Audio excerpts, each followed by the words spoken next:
நாம இந்த வீடியோ கிளாஸ்ல நம்ம போலரோகிராஃபிக் கர்வ்ஸ் அப்படின்னு சொல்லி ஒரு சின்ன டாபிக் நம்ம படிக்க போறோம். ஸோ இது வந்து டிஎம்இ அதோடைய செட்டப் அதோட ரிலேட்டடான ஒரு டாபிக் தான்.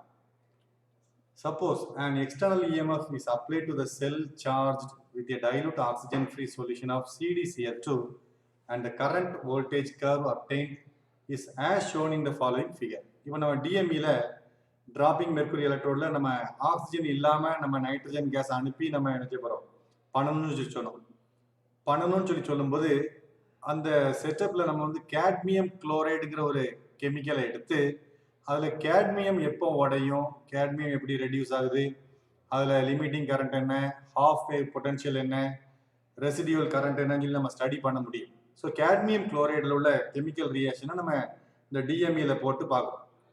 அப்போ இந்த மாதிரி ஒரு படம் நமக்கு கிடைக்குது. ஸோ இந்த படத்தை நம்ம டீட்டெயிலாக பின்னாடி எக்ஸ்பிளைன் பண்ணுறேன். இந்த ஃபிகருக்கு பேர் polarographic curve for CdCl2 solution. So இதில் எக்ஸ் ஆக்சிஸில் அடிஷனல் வோல்டேஜ் இருக்குது, y axis la current energy இருக்கு. So இது current voltage curve. From A to B practically there is no current will flow through the cell. ஆரம்பத்துல நீங்க cadmium chloride எல்லாம் போட்டு nitrogen எல்லாம் போட்டு ஒரு குறிப்பிட்ட அளவுக்கு நீங்க கரண்ட் கொடுக்குற வரைக்கும் A ல இருந்து B வரைக்கும் செல்லுக்குள்ள கரண்ட் என்ன செய்யாது, போகாது. At point B decomposition of the solution starts. ஒரு குறிப்பிட்ட பாயிண்ட்ல Bங்கிற பாயிண்ட்டுக்கு அப்புறம் ரைஸ் ஆக ஆரம்பிக்குது, அந்த லைன் ரைஸ் ஆக ஆரம்பிக்குது பாருங்க. ஸோ அந்த பாயிண்ட்டுக்கு பிறகு டீகம்போசிஷன், இந்த கேட்மியம் குளோரைடு வந்து டீகம்போஸ் ஆகிறதுனால அந்த பாயிண்ட் என்ன ரைஸ் ஆக ஆரம்பிக்குது.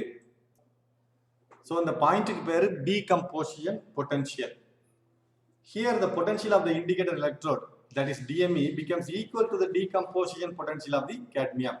ஸோ இப்போ டிஎம்இயோடைய பொட்டன்ஷியலும் இந்த கேட்மியத்தோடைய டீகம்போசிஷன் பொட்டன்ஷியலும் ஈக்குவலா வருது. அதனால பிங்கிற பாயிண்ட்டுக்கு அப்புறம் அது டீகம்போஸ் ஆக ஆரம்பிக்கும்.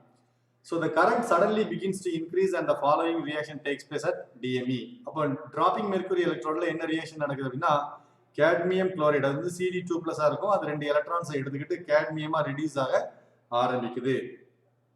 On further increasing the applied voltage. இப்போ நீங்க வந்து அந்த வோல்டேஜ் அதிகப்படுத்துறீங்க. அப்படி பண்ணும்போது the current is continuously increases up to point C. So point C வரைக்கும் அது இன்க்ரீஸ் ஆகிட்டே போயிட்டு இருக்கு. Bங்கிற பாயிண்ட்ல இருந்து Cங்கிற பாயிண்ட் வரைக்கும் கிராஜுவலா இன்க்ரீஸ் ஆகிட்டே போகுது. From C the current will no longer increases but reaches the steady limiting value at point D. So Cக்கு அப்புறமா நீங்க இன்க்ரீஸ் பண்ணி பாத்தீங்கன்னா கரண்ட் அது கூடாது, அது வந்து C to D ல அப்படி ஒரு கிராஜுவலா ஸ்டெடி ஸ்டேட் என்ன மெயின்டைன் பண்ணும். ஸோ அதுதான் அந்த பாயிண்ட் டீல நான் சொல்லியிருக்கேன். Initially the small current flowing through the solution AB is called residual current. So நம்ம ஏலேருந்து பி வரைக்கும் பார்த்தீங்கன்னா ஒரு சின்ன கரண்ட் என்ன ஸ்டெடியாக மெயின்டைன் ஆகிட்டே இருக்கும், அதை நம்ம ரெசிடியூவல் கரண்ட் சொல்லி சொல்றோம். From C to D the current has reached limiting value that is called as limiting current. So சிலேருந்து டி வரைக்கும் பார்த்தீங்கன்னா ஒரு கிராஜுவலா ஒரு கரண்ட் மெயின்டைன் ஆகும், அதை லிமிட்டிங் கரண்ட் சொல்லி சொல்றோம். The difference between the limiting current and residual current is called as diffusion current. So the AB அந்த லைனுக்கும் CD அப்படிங்கக்கூடிய லைனுக்கு நடுவுல உள்ள ஒரு கேப் பாத்தீங்களா, அதை நம்ம diffusion current சொல்லி நம்ம சொல்றோம், அதை ஷார்ட்டா ID சொல்லி சொல்றோம்.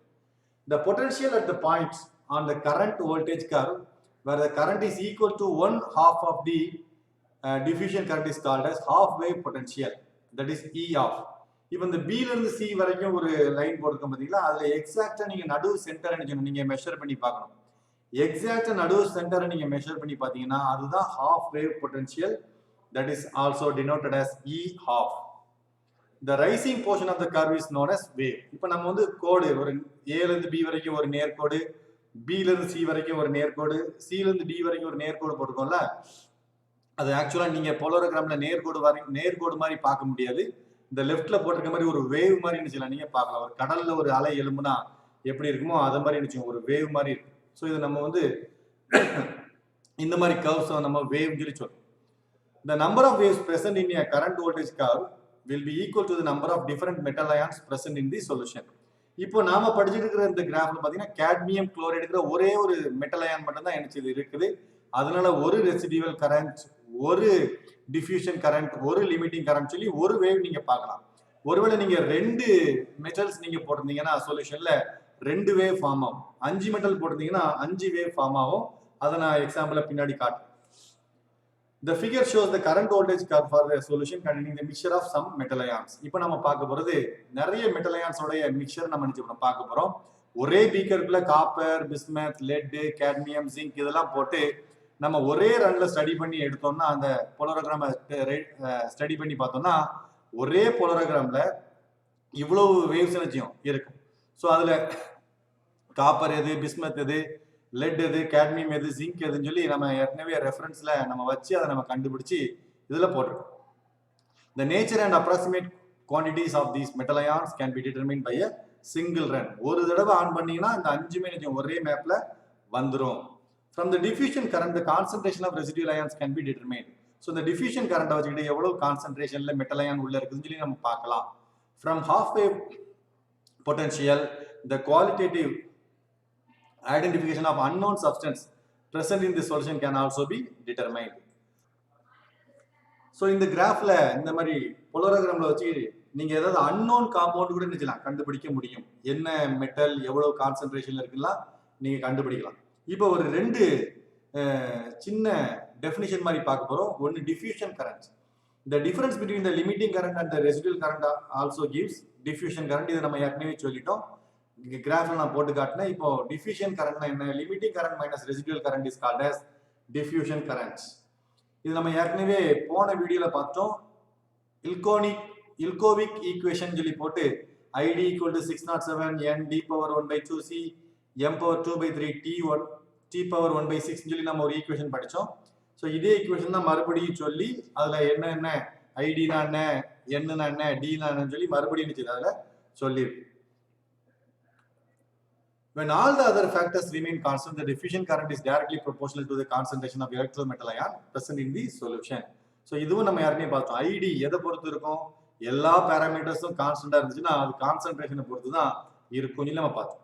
இப்போ நம்ம கடைசியா இந்த வீடியோல பார்க்க போற ஒரு மெட்டீரியல் என்னன்னா ஹாஃப் வேவ் பொட்டன்ஷியல்.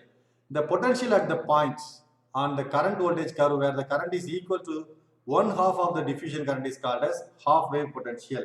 இதே நம்ம ஏற்கனவே பிக்சர்ல பார்த்தோம். இப்போ அதுக்கு ஒரு ஈக்குவேஷன் ஹேரோஸ்கி அண்ட் இல்கோவிக் அப்படிங்கக்கூடிய 2 சயின்டிஸ்டும் சேர்ந்து இந்த ஈக்குவேஷனை உண்டாக்குனாங்க. ஸோ இது வந்து ஸ்டடி பண்ணி பார்க்கும்போது 25 டிகிரி செல்சியஸ்ல இதை ஸ்டடி பண்ணி பார்த்துருக்காங்க. And deduce a relation. The half wave potential is deduced from the half Hairovsky-Ilkovic equation at 25 degrees Celsius is E of equal to 0.0591 divided by n log ID minus I by I. So இதான் அந்த formula where n is the number of electrons involved in the reaction, I0 ID equal to diffusion current, I is the current at any point of the current voltage curve. So இதில் நான் தப்பா போட்டிருக்கேன், IZ இல்ல ID. So இந்த ஃபார்முலாவை நீங்க பயன்படுத்தி E of என்னச்சலாம் நீங்க கண்டுபிடிக்க முடியும். From the half wave potential, the qualitative identification of unknown substances present in the solution can be determined. இப்போ நீங்க ஏதாவது ஒரு மெட்டல் அயான் ஏதோ ஒரு கான்சென்ட்ரேஷன்ல இருந்தா கூட அது என்ன மெட்டல் அயான் எவ்வளவு கான்சென்ட்ரேஷன்ல இருக்குன்னு சொல்லி நீங்க கண்டுபிடிக்க முடியும். ஸோ இதுதான் இந்த டிஎம்இ எல்லா அப்ளிகேஷனும் சேர்த்து நம்ம படிச்சோம். ஸோ இன்னைக்கு 3 வீடியோ பார்த்துட்டோம். இந்த 3 வீடியோவும் ஒரே பெரிய கதையாகவும் கேட்கலாம், 3 தனித்தனியாகவும் கேட்கலாம்.